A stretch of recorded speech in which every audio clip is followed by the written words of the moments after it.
Srila Gadadhar Pandit was an eternal associate of Sri Chaitanya Mahaprabhu. Sri Chaitanya Mahaprabhu is Radha Krishna. That is, Krishna appeared with the mood and complexion of Srimati Radharani. Radha bhavoddhuti shubalitam naumi Krishna swarupam. Krishna appeared with the Radha bhav and duti, the internal mood and the complexion of Srimati Radharani. So also it has been explained that when Radha and Krishna become one, that is Sri Chaitanya Mahaprabhu. So then and also we get to hear, or we get to know from the scriptures, that Srimati Radharani also appeared as Gadadhar Pandit. So this Gadadhar Pandit is Srimati Radharani. The question then is that Radha and Krishna became one. So Radharani is there with Krishna as Sri Chaitanya Mahaprabhu. Then how can you say that Radharani again appeared as Gadadhar Pandit? So in this context we have to understand that the spiritual reality is inconceivable. In the spiritual reality, one can become many and many also can become one. Like Radharani's identity is there, is Chaitanya Mahaprabhu. At the same time, Radharani is there as Gadadhar Pandit. This point has been explained that when Krishna decided to play the role of Srimati Radharani, Chaitanya Mahaprabhu is Krishna playing the role of Srimati Radharani. Assume the mood of Srimati Radharani is practically Krishna became Radharani. That is Sri Chaitanya Mahaprabhu. So when Krishna decided to play the role of Srimati Radharani, then Radharani decided to watch how Krishna plays that role. And that is Gadadhar Pandit. So he appeared as Gadadhar Pandit. Like the spiritual reality is inconceivable. Like when it is said that Radha bhavoddhuti shubalitam, so that means Radharani is in totality in Sri Chaitanya Mahaprabhu. In this respect, an example has been given that Srimati Radharani is Mahabhav. The personification of Mahabhav is Srimati Radharani. Mahabhav Swarupini Radha Thakurani. Srimati Radharani is the personification of Mahabhav. And Krishna has accepted the bhav of Srimati Radharani. So that means Radharani is in totality in Krishna, in Chaitanya Mahaprabhu. So, in one hand, Srimati Radharani is in totality, completely within Sri Chaitanya Mahaprabhu, but at the same time, Radharani again has assumed or appeared as Gadadhar Pandit. So here, we recognize that, yes, Radharani has appeared as Chaitanya Mahaprabhu and as Gadadhar Pandit. And as Gadadhar Pandit, he is a little younger than Sri Chaitanya Mahaprabhu. But from their childhood, they had been very, very intimate friends, very close to each other, from their childhood only. And Gadadhar Pandit was very attached to Chaitanya Mahaprabhu. Jai Shri Shri Radha Gokulananda ki Jai.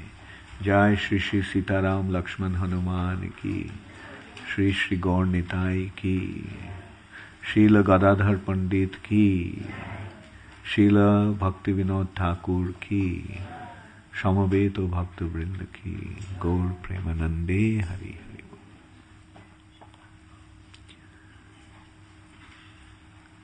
And it has been described that they were always together.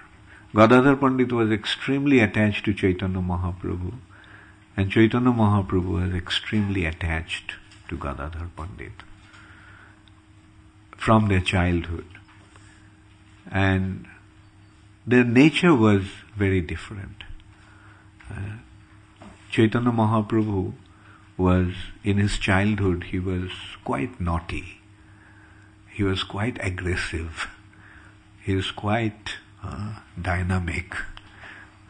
Whereas Gadadhar Pandit was very, very mellow, very submissive, very, very calm and composed, very quiet, and he was very renounced from his childhood.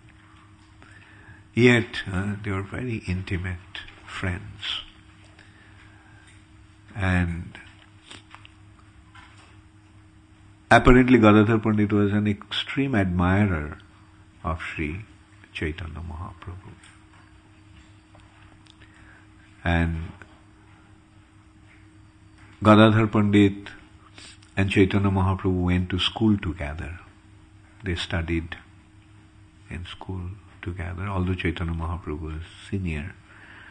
Those days, the school means they used to go to the Guru's ashram. And they used to study. There would be various grades of students all studying under the one teacher. And Sri Chaitanya Mahaprabhu was extremely brilliant, and so was Gadadhar Pandit. Both of them were extremely brilliant personalities. But their nature was very, very different. Then, when Chaitanya Mahaprabhu went to Gaya to perform the Shraddha ceremony of his father, departed father, then he met Ishwar Puri again there, and he took initiation from him. And Sri Chaitanya Mahaprabhu was completely transformed after his initiation. Prior to his initiation, Chaitanya Mahaprabhu apparently was very arrogant, very aggressive. He was extremely scholarly, very learned, very wise. He was an exponent of Naya, and he used to challenge everybody. And many devotees, like Srivas Thakur, used to wonder that if Nimai Pandit became a devotee, it would be so wonderful. The spiritual community, the devotee community would be blessed if Nimai became a devotee.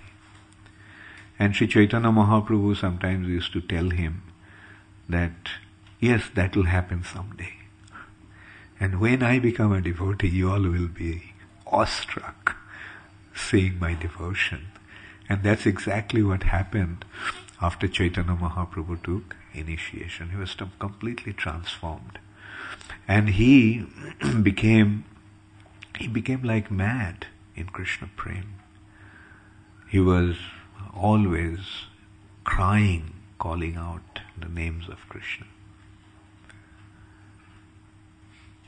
And sometimes he used to become so overwhelmed with his emotion for Krishna that he used to incessantly cry and cry, saying, "Where is Krishna? Kaha jao, kaha pao, Brajendra Nandan?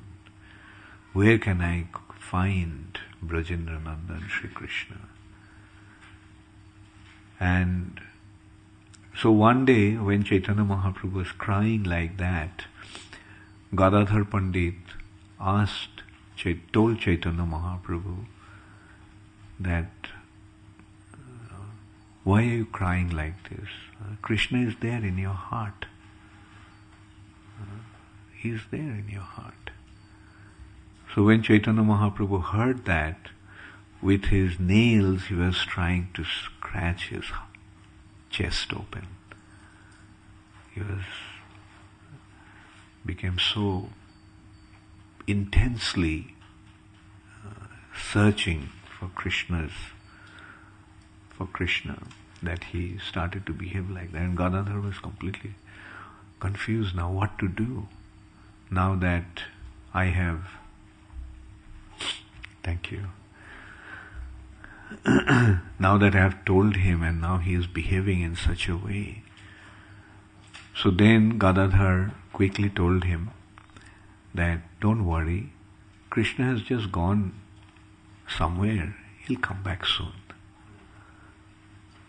So when he told that to Chaitanya Mahaprabhu was somewhat reassured and he became little composed. So Sachimata saw that, and Sachimata then told Gadadhar, although he is young, but he is so intelligent. And he told Gadadhar Pandit to be with Chaitanya Mahaprabhu all the time and take care of him. And Gadadhar Pandit took this instruction, took this such advice seriously, and he stayed with Chaitanya Mahaprabhu. Already he was with Chaitanya Mahaprabhu all the time. And now that Sachimata specifically asked him to stay with Chaitanya Mahaprabhu, he took it upon himself. And then when Chaitanya Mahaprabhu started his Sankirtan movement, Gadadhar Pandit was always with him in that Sankirtan. In Shiva Shangan, they used to have their Sankirtan. Gadadhar Pandit was always there. Then Sri Chaitanya Mahaprabhu decided to take sannyas, and when he left home to take sannyas, Gadadhar Pandit was with him. Then Chaitanya Mahaprabhu decided to go to Jagannath Puri. Gadadhar Pandit was with him. So he was always with Chaitanya Mahaprabhu. But one problem occurred, that Gadadhar Pandit in Jagannath Puri took Kshetra Sannyas. Kshetra Sannyas is a kind of acceptance of sannyas with a vow to remain in that holy place and not leave that place. For example, Sarvabhauma Bhattacharya was a Kshetra Sannyasi. Although he was a householder, but he was a sannyasi. He took the vow to stay in Jagannath Puri all the time. So Gadadhar Pandit also took this vow.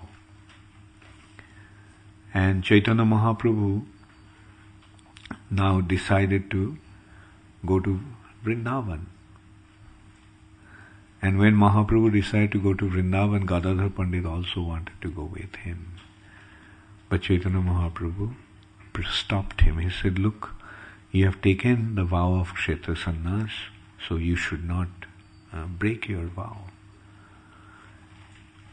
And Gadadhar Pandit said that that he took sannyas, Kshetra Sannyas.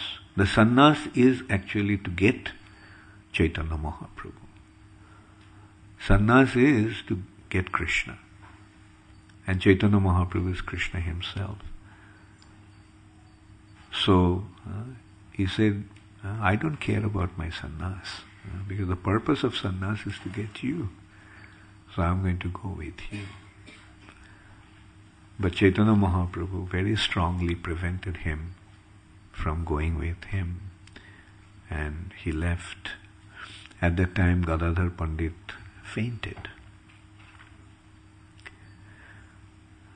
Gadadhar Pandit was an expert in reciting Srimad Bhagavatam. Chaitanya Mahaprabhu used to listen to Srimad Bhagavatam Gadadhar Pandit's recitation and narration of Srimad Bhagavatam. Gadadhar Pandit used to recite and the tears used to flow from his eyes. And in Bhakti Ratnakar it has been described that when Srinivas Acharya went to Jagannath Puri, he came across, his ambition was to study Srimad Bhagavatam under his tutelage, Gadadhar Pandit's tutelage. He wanted to study under Gadadhar Pandit. But by the time Chaitanya Mahaprabhu already left this planet, so Gadadhar Pandit was so heartbroken that he told that he could not teach anymore, he could not read Srimad Bhagavatam anymore. And he gave his personal copy of Srimad Bhagavatam to Srinivas Acharya Thakur. And what Srinivas Acharya got, it was actually a Bhagavatam handwritten on palm leaves. And many of the pages, many of the leaves, the writing has been obliterated with the tears of Gadadhar Pandits. Like such incessant flow of tears that the letters got wiped out.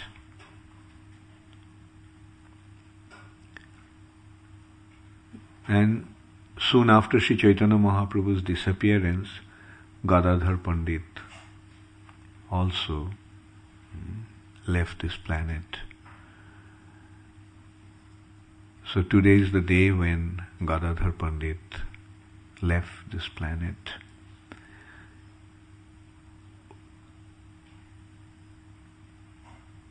That is, Chaitanya Mahaprabhu came, Shaparshad Shiyodham Shahu Avatari. Sri Chaitanya Mahaprabhu came along with his associates, Sangapangastra Parshadam, Sangapangastri Parshadam. So, Gadadhar Pandit was his Parshad, Nitya Parshad, eternal associate. And when Chaitanya Mahaprabhu went, he also went with him soon after his disappearance.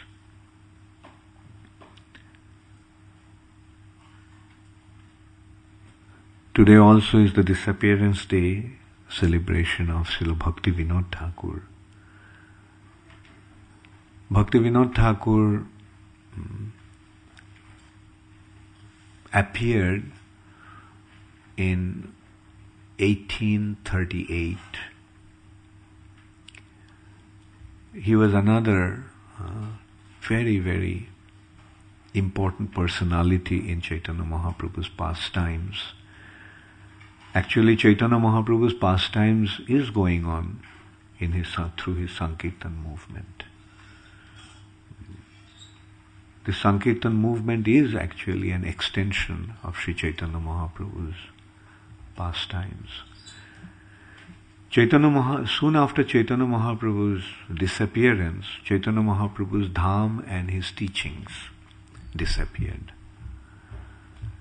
There was a flood, and the dham of Sri Chaitanya Mahaprabhu, the place of Chaitanya Mahaprabhu's pastimes, Navadvip and Mayapur, disappeared in that flood. That means it got covered over and then it was practically lost.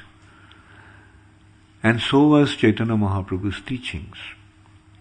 Mahaprabhu's teachings were lost by the influence of the Apasampradayas. That means there are many unscrupulous individuals.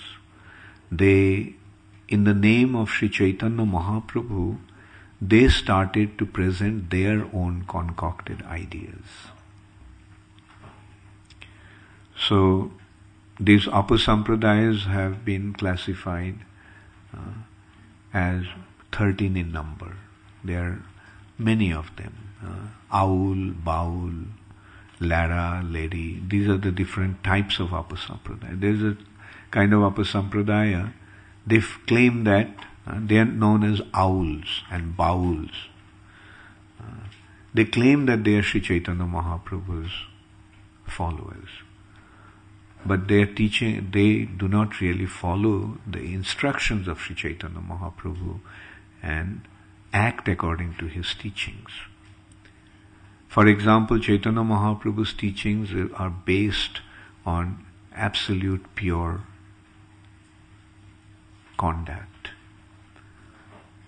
totally free from sinful reactions of meat eating, intoxication, illicit sex and gambling.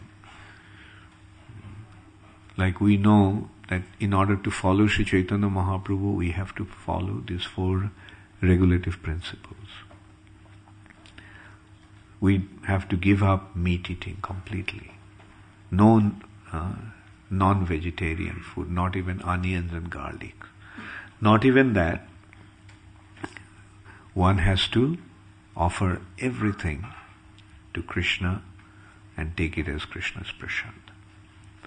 So devotees are not only vegetarians, they are actually prasadatarians. They take only Krishna prasad. And so their food habit is very pure. They don't take any kind of intoxication, not even tea or coffee. Then devotees abstain from immoral activities, illicit activities. Their life is based on total morality. No inappropriate relationship with anybody. And then their life is based on truthfulness. So austerity, mercy, cleanliness and truthfulness, this is the foundation of a devotee's life. But many of these Apasampradayas, their whole activities were actually based on breaking these regulative principles.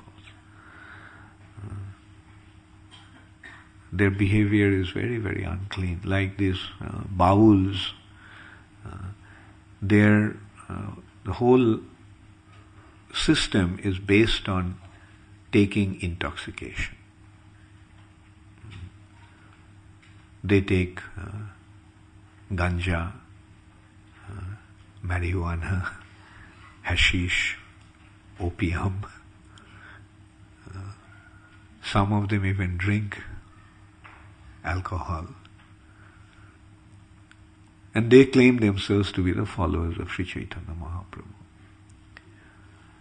And not only that, to qualify to be a Baul, one has to have an affair with somebody else's wife.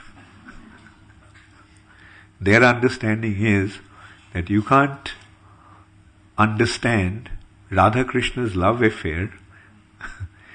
It's a very, very gross kind of concept. But it's very prevalent, it's very popular, especially in Bengal and in that part of India.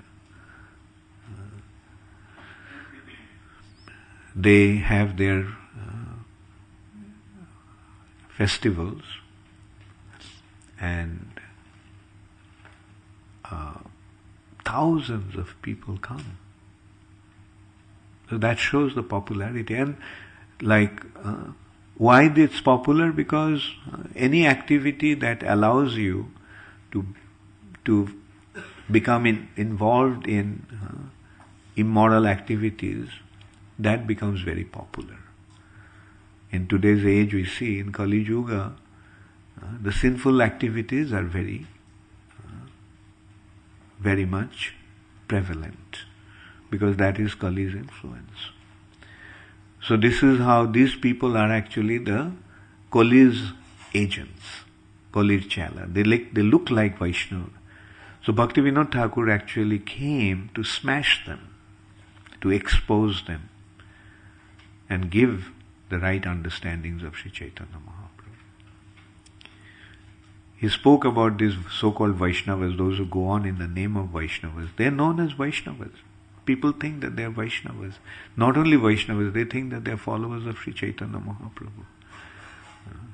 Aul, Baul, Lara, they shave their heads. Lara, Nara means shaved head. Nara and then Neri. The female also shave their heads. The male ones are known as Naras and the female ones are known as Neris. They were actually a group of Buddhists. They also started to claim that they are Chaitanya Mahaprabhu's followers. Then Karta Bhaja, Shai, Sahajiya, Sokhi Bheki. There is another group. They are male, but they dress up like female. Sakhis. Their understanding is that one has to be a Sakhi in Krishna's pastimes to understand or follow Sri Chaitanya Mahaprabhu. Sakhi Bheki means dressed as a Sakhi. They dress up like a woman. Male, but they dress up like in saris. Sakhi Bheki. And Chudadhari. They keep long hair and then tie it up with a knot on their head, top of their head. Then Smartas also, Jati Goswami, the caste Goswamis. So with their influence, Chaitanya Mahaprabhu's teachings were completely lost. So at that time, to revive Sri Chaitanya Mahaprabhu's teachings, Chaitanya Mahaprabhu sent a very special personality. And that is Srila Bhaktivinoda Thakur. Those days, Chaitanya Mahaprabhu's teachings were there, but they were just in some remote corners. Some Bhajananandi Vaishnavas were actually retaining these teachings of Sri Chaitanya Mahaprabhu. But otherwise, in general, what was going on in the name of Sri Chaitanya Mahaprabhu's teachings were extremely undesirable and fallen. So, Bhaktivinoda Thakur appeared at a time when Chaitanya Mahaprabhu's teachings were practically lost. He appeared in a very aristocratic family. But he lost his father when he was young, and he was brought up in his maternal grandfather's house. His maternal grandfather was a big landlord, not too far from Mayapur, Navadip, in a place called Birnagar. They still have their palatial building there. Bhaktivinoda Thakur's grandfather, maternal grandfather, was a very prominent person, very wealthy landlord. And Bhaktivinoda Thakur was brought up in his maternal grandfather's house. And Bhaktivinoda Thakur wrote that from his childhood he had been blessed with good association. He never had any influence of bad association. And from his childhood he was a devotee of the Lord. Sometimes he used to, when as a young boy, he used to go to pick mangoes and other fruits in the garden. Like children, I don't know, in the West you probably don't have the opportunity. But in India, one of the youthful, young pastimes is to go to the garden and steal fruits. Or not steal, but just pick fruits and eat them. Especially green mangoes. They're very sour and very tasty when you are young. So Bhaktivinoda Thakur also in his young days used to go to pick fruits in the garden. And he used to feel very afraid of ghosts. Because in such situation you feel a little apprehensive. So one of the servants once told Bhaktivinoda Thakur that when you chant the name of Ram, then the ghost will run away. So when Bhaktivinoda Thakur in the afternoon used to go to the garden, he used to always chant the name of Ram. So this is how indirectly he started to develop his attachment to the holy name. Bhaktivinoda Thakur was a brilliant scholar from his young days only. He was an extremely brilliant personality. Then Bhaktivinoda Thakur, when he grew up, he went to Calcutta to further his studies. And those days, actually, the British established their colony in India. And Calcutta was the first place they actually went to. The British went as traders to India, and their first establishment was in Calcutta. And quite incidentally, the place that they decided to set up their establishment was a few villages, and they were Sutanati, Govindapur, like these were the two principal villages. And one of the villages actually belonged to Bhaktivinoda Thakur's ancestors that the British acquired from them. The Dattas of Hatkhola were very famous landlords also, and the British actually took that land from them. And anyway, the point that I was trying to make is that the British went and established themselves very systematically in India. They first went as traders and established a company called the East India Company. That was the first establishment of the British in India, the East India Company. It was in Calcutta. And then they sent their missionaries, the Christian missionaries, to establish themselves even more firmly. It's quite interesting that I am talking about the British history in London, what they did in India.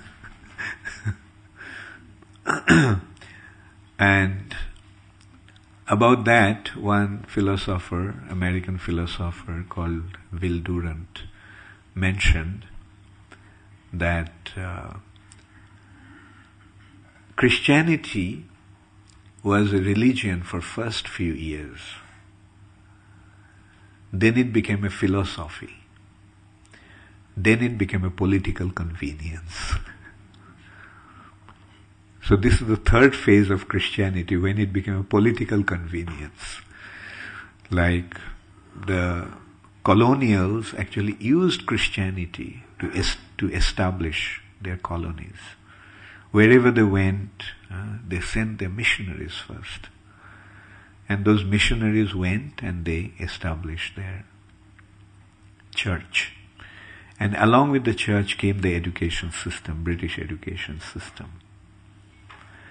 It was mostly those educationists were priests.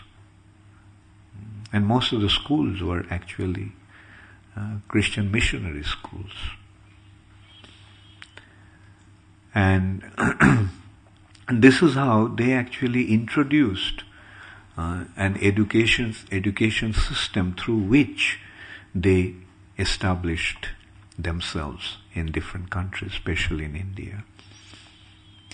And many people from the high class families Actually, the education is naturally, especially in India, was for the high class people. The farmers and villagers, they are not so interested in education. It's like education is used to be meant for some exclusive individuals. And so that became the fashion those days, or the trend those days. To send the children to English schools or education system that has been established by the Britishers. And Bhaktivinoda Thakur also was a product of that system. Like he went to the college in Calcutta that was established by the Britishers. And he became educated in that system, and he eventually became a very prominent government officer. Like those days, the British in India used to educate them, intelligent class of people, with English education or their system of education, and then they would give them jobs, important positions in the government service. And they became the role models of the society. And so Bhaktivinoda Thakur eventually, first he became a school teacher, and then gradually he entered into government service, and he became a deputy magistrate. It was a very, very exalted position those days, to be practically the head of certain area. He was the sole controller of certain area, deputy magistrate. And those days, especially in Bengal, many thoughtful individuals were becoming averse to Indian religious custom, the Hindu customs, because it was so orthodox and so superstitious. It was like what was going on in the Hindu community at that time was very, very undesirable also. Like the systems like untouchability, the sati system, and all these were turning the educated, intelligent class of people away from the Hindu culture. And many of them are becoming Christians, which was actually expected. The missionaries went to India to convert into Christianity. But the root of Hinduism was so deep that very few actually became Christians. Although the British ruled over India for a few hundred years, but the number of Christians were not that many in India. But still, some people were becoming Christians, and that caused some concern to some thoughtful people, like Prince Dwarkanath Thakur, Rabindranath Tagore's grandfather, Ram Mohan Roy. These are some persons who wanted to stop this conversion into Christianity. So they combined the Hinduism and Christianity and made a kind of a blending called Brahma Samaj. The Brahmas, they take the impersonal Vedantic concept and they blend it with the progressive attitude of Christianity, and they started a community called Brahma Samaj. And Bhaktivinoda Thakur initially was influenced by this Brahma Samaj. And the Brahma Samaj was very much trying to use Bhaktivinoda Thakur as he was such a brilliant person that they wanted to use him for their purpose. or considered that he would be a big catch. But it is around that time Bhaktivinoda Thakur came across Sri Chaitanya Mahaprabhu's teachings. So, and he became so impressed that he saw that this is the way, this is the real Vedic understanding, this is the essence of the Vedic philosophy, Vedic way of life. And he was looking for, he heard about Chaitanya Charitamrita and Chaitanya Bhagavat, Chaitanya Mangal, but he couldn't find a Chaitanya Charitamrita. So we can see how badly Sri Chaitanya Mahaprabhu's teachings were lost, that after 8 years of search for a Chaitanya Charitamrita, Bhaktivinoda Thakur couldn't find one. Then eventually he found one copy in Odisha, near Bhadrak. In a place he got a handwritten copy of Chaitanya Charitamrita. And he then gave his personal commentary on that Chaitanya Charitamrita, Amrita Pravaha Bhashya, and printed that Chaitanya Charitamrita and started to distribute it. So this is how Bhaktivinoda Thakur actually started the revival of Chaitanya Mahaprabhu's teachings in India. And he was involved in a very high-ranking government service, so he didn't have so much time. But he forced a kind of a transfer of his service near Chaitanya Mahaprabhu's dham in Krishnanagar. And Bhaktivinoda Thakur, during his spare time, he used to go to these places of Chaitanya Mahaprabhu's pastimes. So in one hand, he was reviving the teachings of Sri Chaitanya Mahaprabhu, and at the same time he was also visiting the places of Chaitanya Mahaprabhu's pastimes. And in course of his visit to those places, he saw that the descriptions of those places in the scripture, like Chaitanya Charitamrita and Chaitanya Bhagavat and Bhakti Ratnakar, is not really tallying with the location of those places. So that caused him some doubt. Like for example, it is said that Navadvip, the place of Chaitanya Mahaprabhu's birth, is on the eastern bank of Ganga. But what was going on as Sri Chaitanya Mahaprabhu's birthplace was on the western bank. Actually what happened, that Mahaprabhu's dham was lost soon after Mahaprabhu's disappearance. Navadvip disappeared due to a massive flood. And then some unscrupulous people, they just got a place, they just identified some place as Mahaprabhu's birthplace. They identified different places as related to Mahaprabhu's pastimes. Oh, this is Shiva Shangan, this is Advaita Bhavan, and so forth. So those places were actually going on as Chaitanya Mahaprabhu's place of pastimes, which is present Navadvip actually. And Bhaktivinoda Thakur began to wonder, like, why was that? Like he couldn't figure out.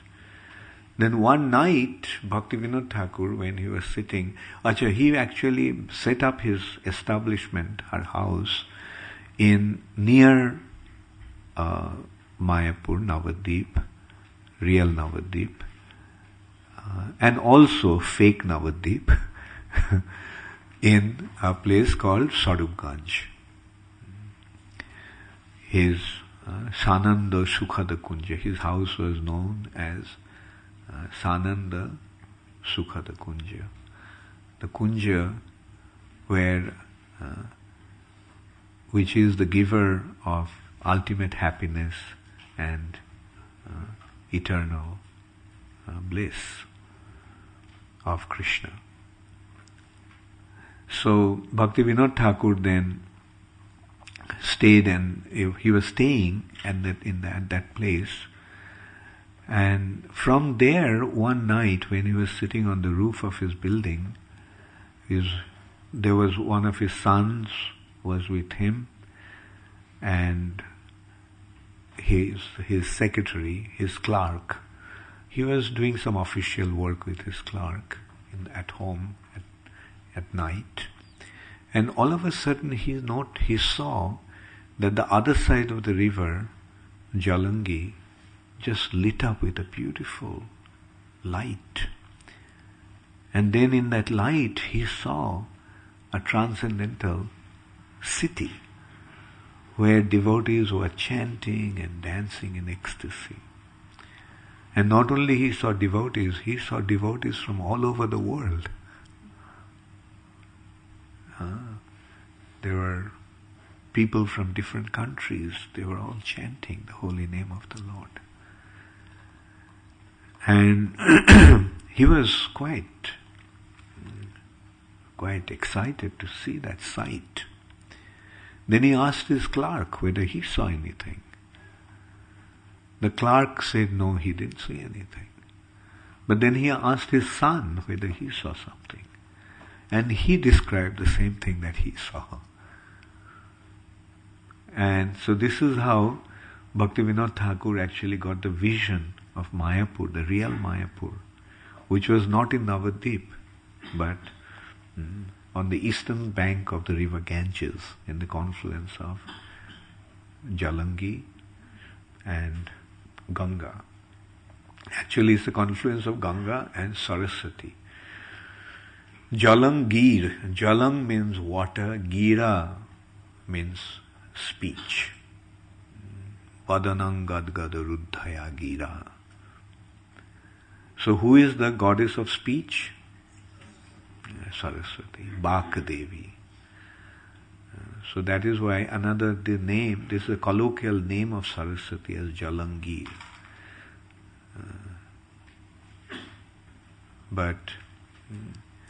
So Bhaktivinoda Thakur saw that place. So the next morning he went to the other side of the river.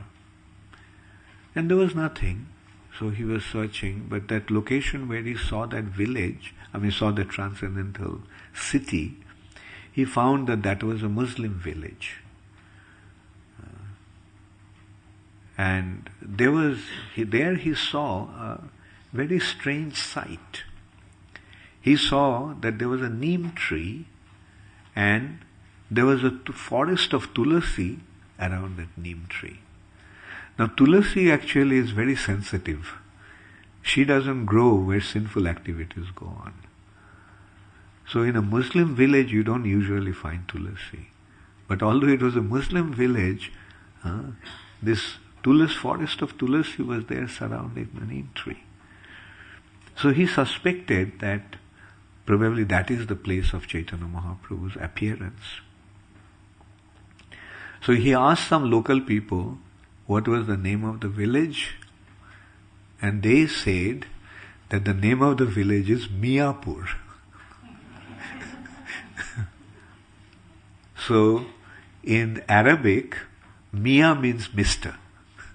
It got distorted into an Arabic name. Mayapur became Miyapur. So Bhaktivinoda Thakur became more confirmed that this must be the place. But still he did not want to become completely confident about it until he confirmed it with somebody. So at that time the most exalted Vaishnava was Srila Jagannath Das Babaji Maharaj. He was well over 100 years old. He was about 140 at that time. he could not walk. One of his followers, one of his disciples, whenever he had to go somewhere, he used to carry him on a basket. He used to sit on the basket and he used to carry him on his head. This is how he used to carry Jagannath Das Babaji Maharaj. So he was so physically, apparently inactive. So Bhaktivinoda Thakur decided to confirm about that place through Jagannath Das Babaji Maharaj. So he brought Jagannath Das Babaji Maharaj to that place. And Jagannath Das Babaji Maharaj, who couldn't walk, who couldn't stand, just jumped up and started to dance in ecstasy, jumping high in the sky, saying, "This is the birthplace of Sri Chaitanya Mahaprabhu. Eito Mahaprabhu's Janmasthan. This is the birthplace of Sri Chaitanya Mahaprabhu." So that is why Jagannath Das Babaji Maharaj's pranam mantra is Gauravir Bhava Bhumestang Nirdishta Sajjana Priya Vaishnava Sarvabhauma Shri Jagannathayate Namaha. So Gaura Abir Bhava Bhumestam. Gaura is Chaitanya Mahaprabhu. Abir Bhav means appearance, and Bhumi means land. He is the personality who indicated, Nirdishta, he indicated the place of, birthplace of Sri Chaitanya Mahaprabhu. Sajjana Priya, he is very, very dear to the saintly personalities. And he is the Vaishnava Sarvabhauma. He is the monarch of the Vaishnava community. So that is Sri Jagannath Das Babaji Maharaj. So in this way, Bhaktivinoda Thakur discovered Sri Chaitanya Mahaprabhu's pastimes. And then he started to find various other places. Then he saw that Chandkaji's Samadhi was nearby. And then that Chandkaji's Samadhi was still there. And then he also established Shivashangan, Advaita Bhavan, Gadadharangan, and all those places. So that is why Bhaktivinoda Thakur, we see that Bhaktivinoda Thakur has some resemblance to the Goswamis of Vrindavan.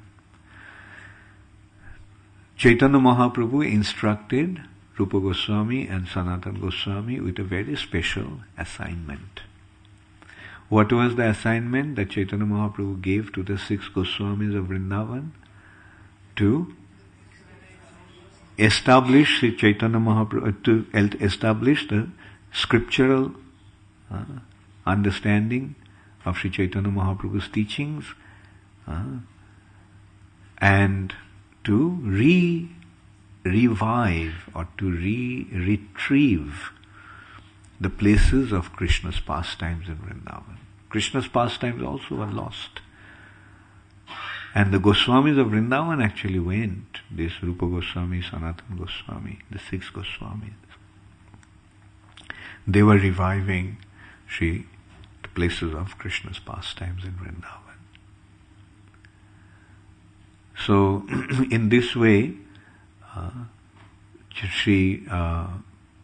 there is some resemblance with Bhaktivinoda Thakur and the Goswamis. Bhaktivinoda Thakur also re-established Sri Chaitanya Mahaprabhu's teachings, and Bhaktivinoda Thakur also discovered the places of Chaitanya Mahaprabhu's pastimes. Therefore, Bhaktivinoda Thakur had been identified as the 7th Goswami. There was a very exalted Vaishnava at that time. His name was Shishir Kumar Ghosh. He was a very influential person. He actually established a newspaper at that time in Calcutta called Jugantar in Bengali and Amrita Bazar in English. So Shishir Kumar Ghosh, he is also known as Mahatma Shishir Kumar Ghosh. He identified Bhaktivinoda Thakur as the seventh Goswami. And that is the book that I was telling that Rupa Vilas Prabhu wrote, the seventh Goswami. Maybe someday you can hear from Rupa Vilas Prabhu the pastimes of Bhaktivinoda Thakur, because he is a real authority on that. So in short, I just tried to describe some of the activities, pastimes of Bhaktivinoda Thakur. Bhaktivinoda Thakur was a brilliant personality. His scholarship, he was not only a scholar, he was such a profound philosopher and such a prolific writer. He wrote poetry with equal expertise and talent in 3 different languages.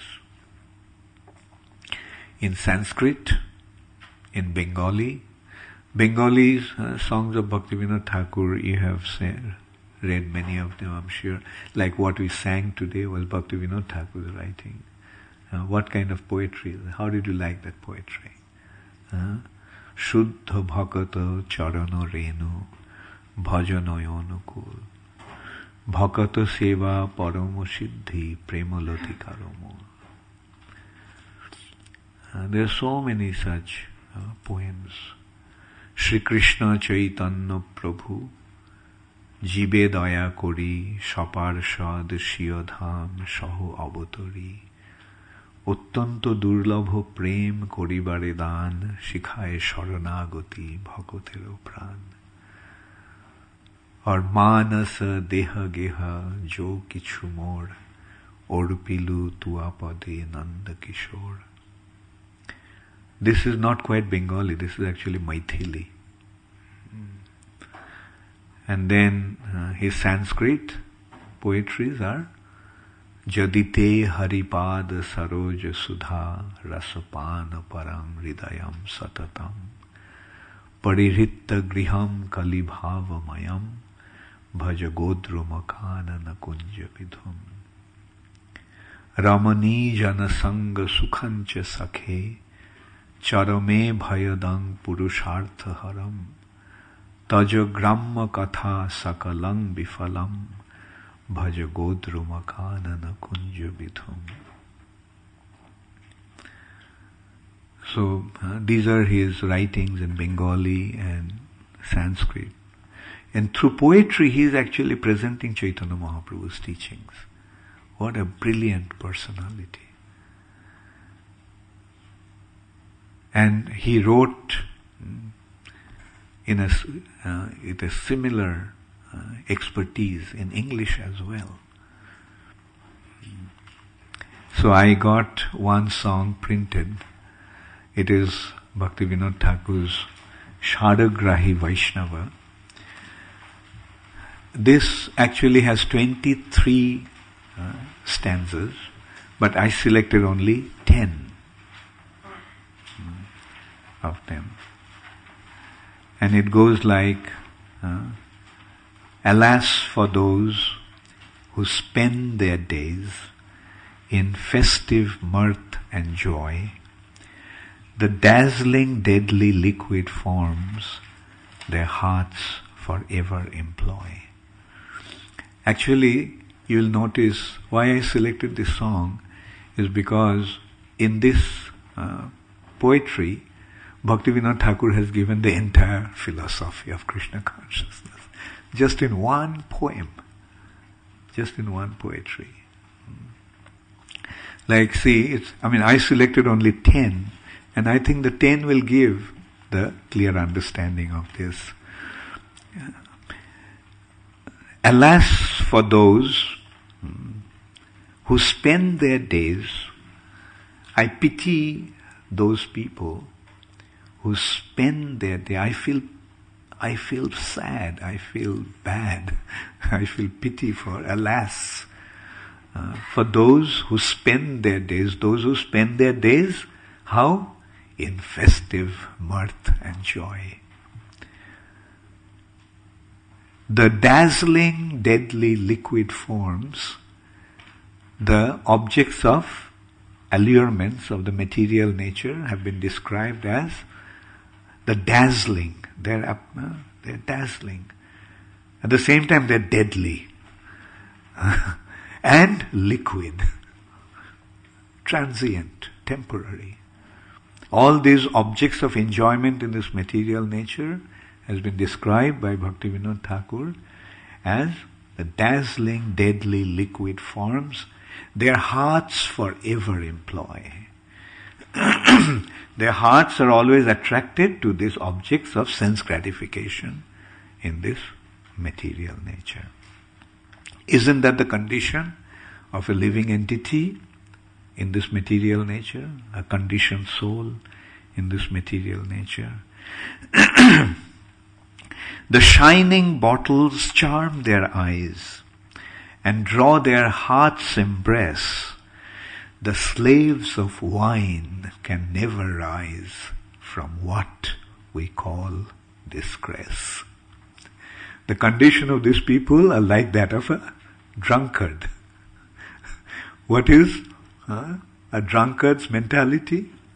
The shining bottles of alcohol charm their eyes and draw their heart's embrace. And these people who have become the slaves of wine, the drunkards, they can never rise from what we call disgrace. Their life is so full of disgrace. Their life is so pathetic. Their life is so ungracious. They're rolling in the gutter. But they're thinking they have become the king of this world. Or at least when they're drunk, they think that way. When they suffer from hangover, that's another story.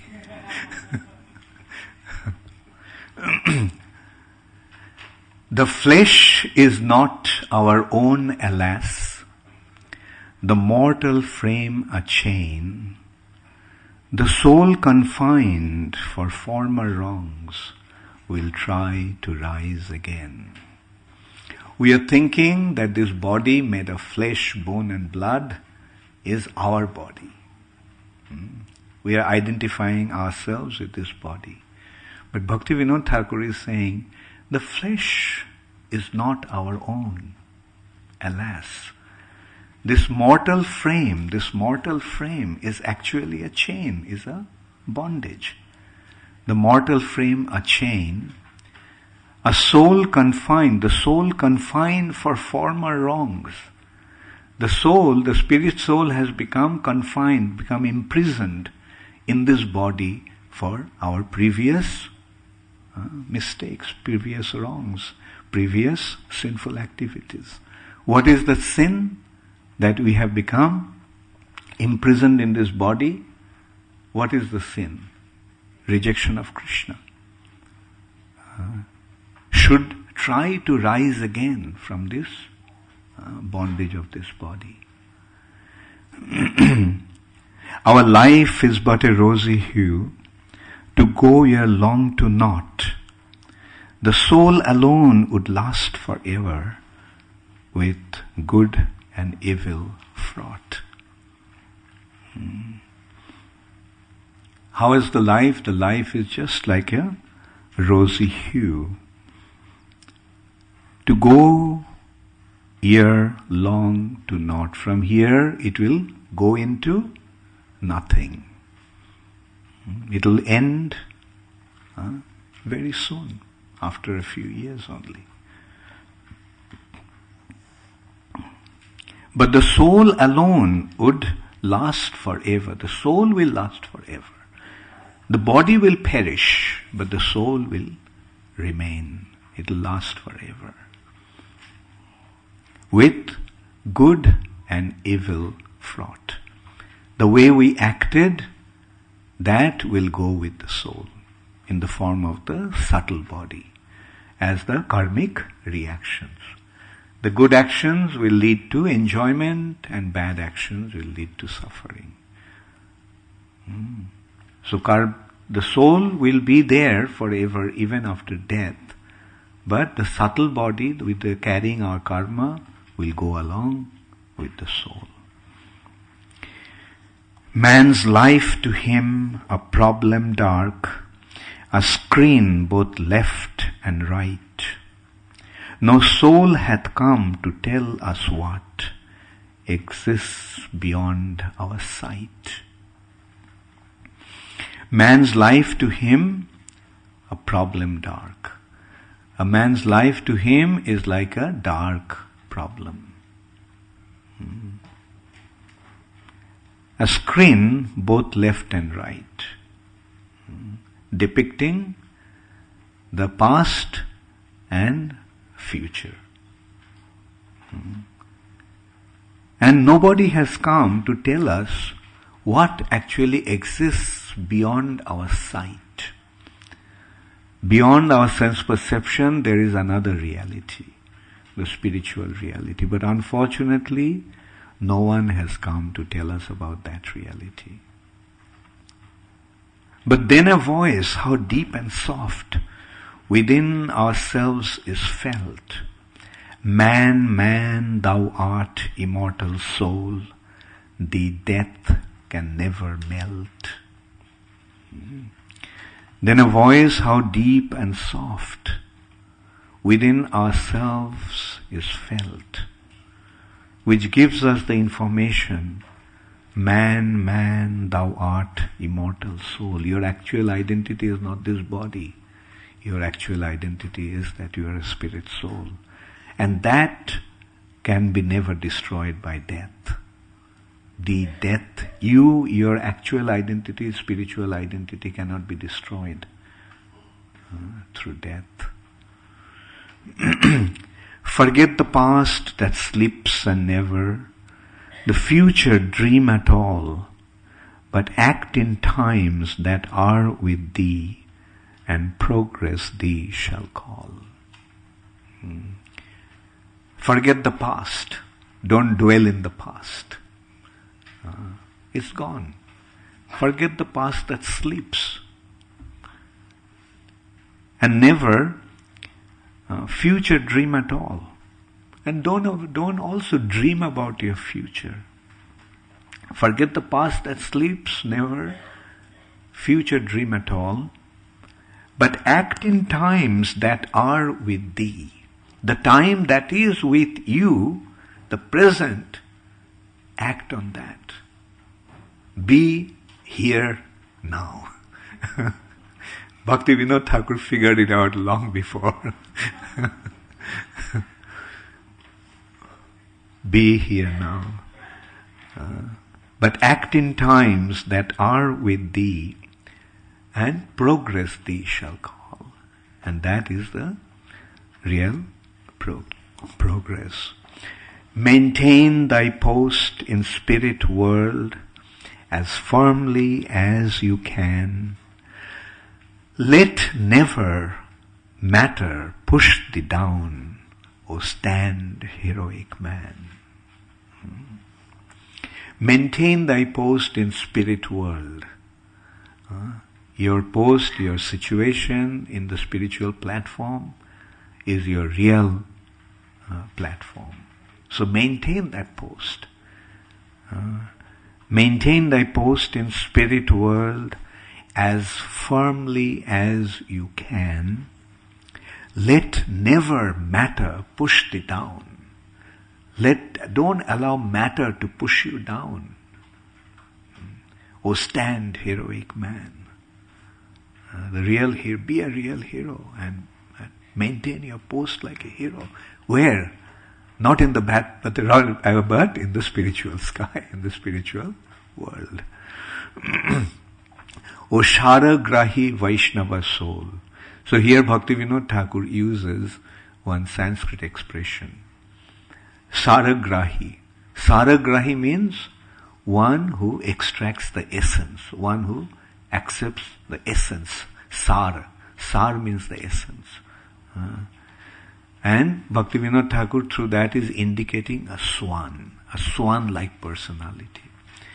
Do you know what is the special characteristic of a swan? A swan can separate milk from water.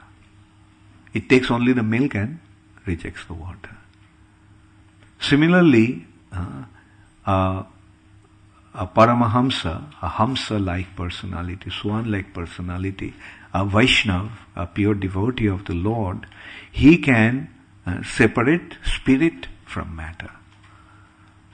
He separates spirit from matter. He accepts the spiritual thing, and rejects the material. So therefore, he is identifying this pure devotee Vaishnav as Sharagrahi Vaishnav.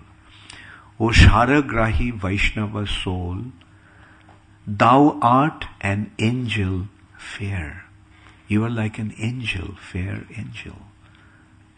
Lead me on, please lead me on to Vrindavan, and spirit's power declare, and declare the power of the spirit soul. There rests my soul from matter free, upon my lover's arms. There in Vrindavan, my soul rests, becoming free from the bondage of matter, in the loving embrace of our eternal lover, Shri Krishna. Eternal peace and spirit's love are all my chanting charms. There I achieve the eternal peace and the spirit's love, and that is all my chanting charms. The result of chanting Hare Krishna is transportation to Vrindavan and lose ourselves in the loving embrace of Krishna. So that is the goal of life.